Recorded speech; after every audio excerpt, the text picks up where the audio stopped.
In today's video, I'm going to teach you how to create an account on ProtonMail. To get started, open your web browser and go to proton.me/mail. This will take you to Proton's email landing page where you can begin the sign-up process.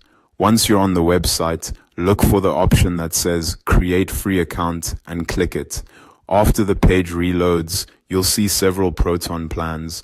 If you only want the free version, choose the option under Proton Free that says Get Proton for free. This is the correct choice if you're just getting started and don't need any paid features right now. Next, wait for the sign-up page to fully load. You'll see two main fields to fill in. In the first field, enter the username you want to use for your new email address. After typing it in, give it a moment and look for the check mark on the right side.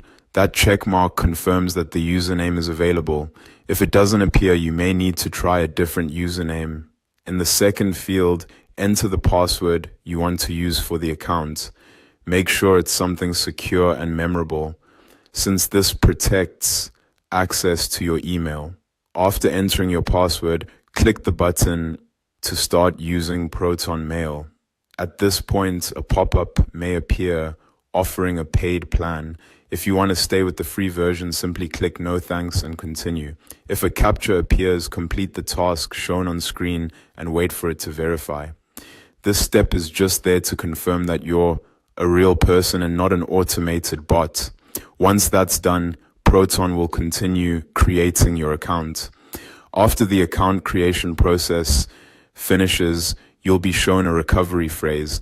This is very important because it can help you regain access to your account if needed. You can either copy it or download it for safekeeping.